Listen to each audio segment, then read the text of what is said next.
Hi, welcome to the Media and Change series. It's my pleasure to introduce Katie Kuksenok. She's joining us here from Seattle after some field work in Ukraine.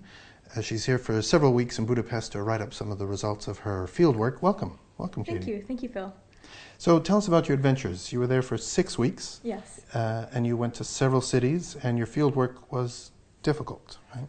So I actually stayed in Kiev the vast majority of that time.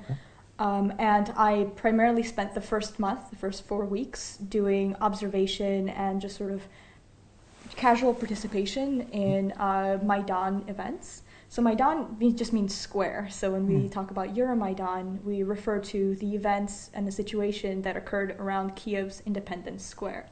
And that's definitely an area that still has a variety of people there. And so I went and spent time there for 4 weeks, 2 weeks leading up to the May 25th election, and then 2 weeks afterwards.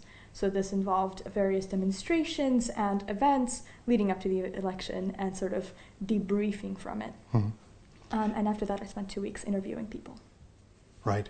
And I think one of the interesting things about digital media, social media, and protest is that the modern protest often has physically contested spaces, like these central squares, and contested hashtags. Are there examples of, I guess there's plenty of examples of the spaces that were contested. Are there examples of the hashtags that people wrestled with, tried to claim, tried to own? I think the interesting thing about the Euromaidan hashtag is that it persists, although the events of Euromaidan are pretty unanimously over by the time that February is over. So Euromaidan is really the two major clashes that occurred in November 30th and December 1st, and then at the end of February, and the sort of the events in between there with the most people coming out to Maidan. So those are really the events of Euromaidan. But the hashtag lives on, sort of referring to the spirit or the political ideologies, or sometimes even the philosophy. The most remarkable thing that I heard consistently in my interviews is that Maidan was about an idea rather than a very specific agenda. It was about the idea of Ukrainian unity. That's one way of looking at it. And so the Euromaidan hashtag sort of is a stand-in for that. Although in casual conversation, it's not referred to as Euromaidan anymore. Euromaidan refers to a specific set of events. With a specific, bounded in time. Yeah. And you're also interested in language choice over social media. Was there strategic language choice? Was the same hashtag used by different groups in different languages? Yeah, so there was definitely a really wide variety of groups participating in various sorts of advocacy or information, sort of fact-checking or awareness-raising campaigns on Twitter. And you saw the Euromaidan hashtag in Ukrainian, in Russian, and in English, often within the same tweet. And I was really curious sort of going in to understand why some people use Ukrainian and why some people use Russian in a country or in a society that is in a lot of ways bilingual. So why is one choice made over the other? And one of the biggest things that I found through the interviews is that the audience matters quite a lot. When the audience is trying to be inclusive of Ukrainians in the East, which has become a really big priority after the annexation of Crimea and with the rise of the separatist activity in the East and more violence, it's become a much bigger concern to be inclusive as part of realizing that sort of Maidan idea of unity through online activity. And in that sense, you see sort of a shift toward valuing Russian language as being inclusive, rather than Ukrainian language as being sort of a display of Ukrainian national culture. Pride. Yeah.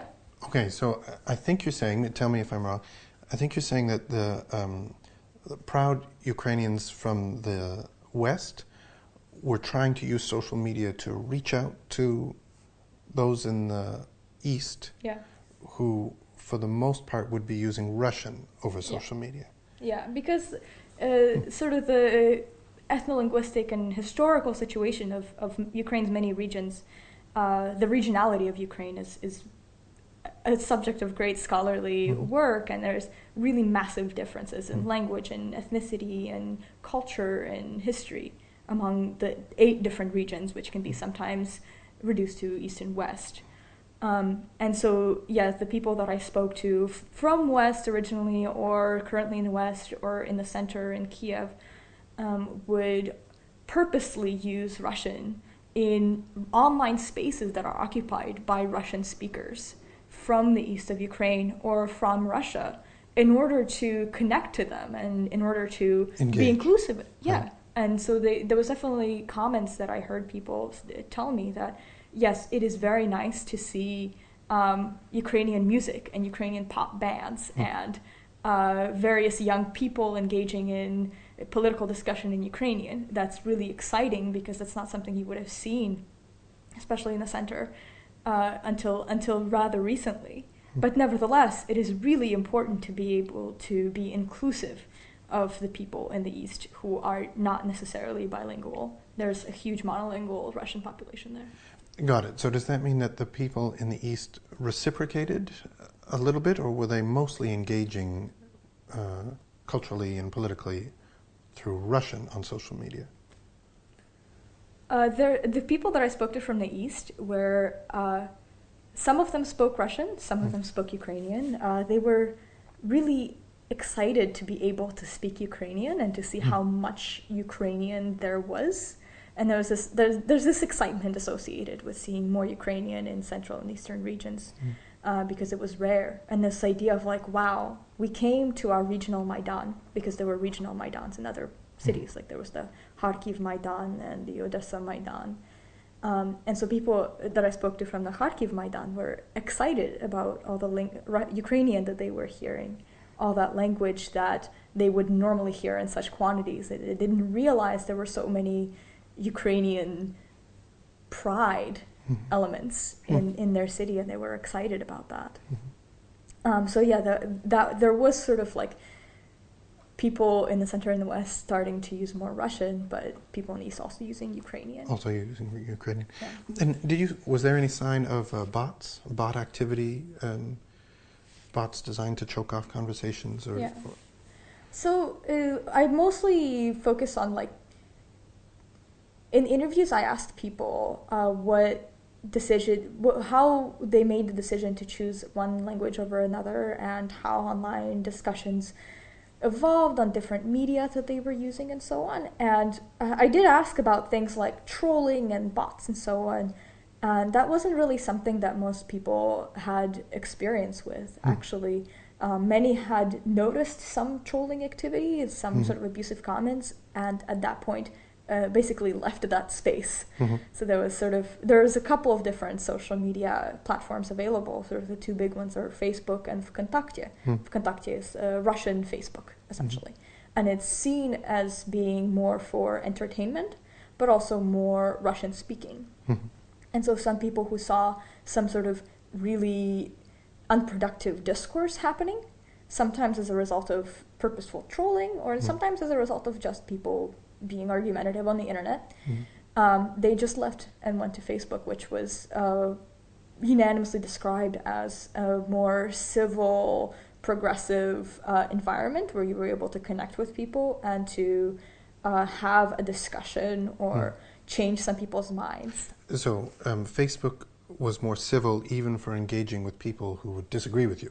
Yeah, so the people that I spoke to from the East talked about their sort of advocacy campaigns in the beginning of this Maidan movement events, of trying to reach out to people in the West and convince them that there are Ukrainians in the East. That was sort of their goal, to connect with pro-Ukrainians in the West who didn't believe that there were Ukrainians in the East. Yeah. And they were talking about, so there was that sort of argument going on. And they were really excited to be able to do this. One of the people that I spoke to described this like wonderful civic awakening where she was pretty much ready to just like leave to Kiev or to just another country altogether, because the environment in the East was not something that she enjoyed. And then she was like, I went on Facebook and I made friends in the West, but I also found people, like-minded people in the East. And that was a really wonderful thing that Facebook facilitated in that regard by being more civil and providing more connections. Okay, so we've talked in the past about usability and the challenges and fun of studying usability. Is there something about the Facebook interface and the Twitter interface, the technology itself, that makes Facebook more likely to support that civic conversation and Twitter less likely? Or is it cultures of use? The civil conversations just ended up on Facebook and Twitter became something else? So I think there's definitely a combination of technological and sociological factors. The thing that I want to say is that the Twitter isn't the opposite of civil discourse. Twitter is more like a tool and an environment for activism. So that's where people went when they were actively running campaigns or trying to connect with people in other countries, and that wasn't really an internal information tool the way Facebook was. Facebook was described to me as a place to get good information, a place to subscribe to journalists, and get, above all, eyewitness stories and photos and videos. And this capacity of Facebook to provide photos and videos without commentary as like one of the major pieces of content, I think that was really technologically important.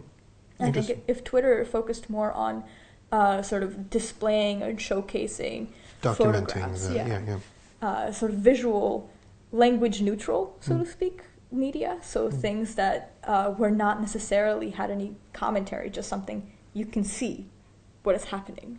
That was an incredibly crucial part of information consumption practices. And what the Facebook interface offered. Interesting.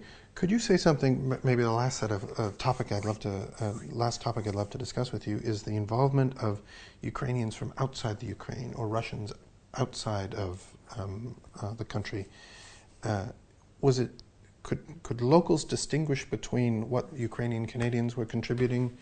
Were Ukrainian Australians contributing to the political conversation about what the country should be, or were these separate? Was the diaspora kind of separate or excluded?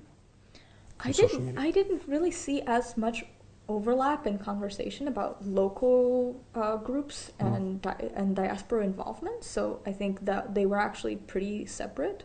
The people that I spoke to outside of Ukraine who were pro-Ukrainian, they were definitely working on various sort of Western-facing activism campaigns, which was a very specific subset of what you would be doing on the internet. And when you say Western-facing, you're thinking journalists, Western journalists.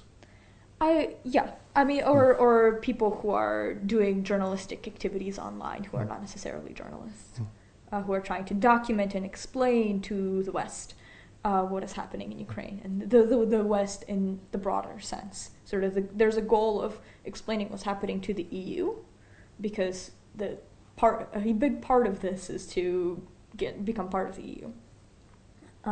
But also to explain to America, because America is sort of a big player in terms of setting opinions. So that's how people from outside that I spoke to were getting involved for these sort of outreach campaigns. But internally, there was a huge amount of use of social media to facilitate fact-checking, to facilitate finding misinformation and providing better misinformation, and for just a general social critical information consumption practice. And that was something that Ukrainians were doing for one another. Great. Well, thank you for visiting. Good luck with your project. Thank you. Yeah, all very interesting. Thank you. My guest today has been Katie Kuksenok. We just had a good conversation about her fieldwork in Ukraine. And you're welcome to look at the other Media and Change series episodes on Turkey, Nigeria, and the ones we produce in the years ahead. Thank you.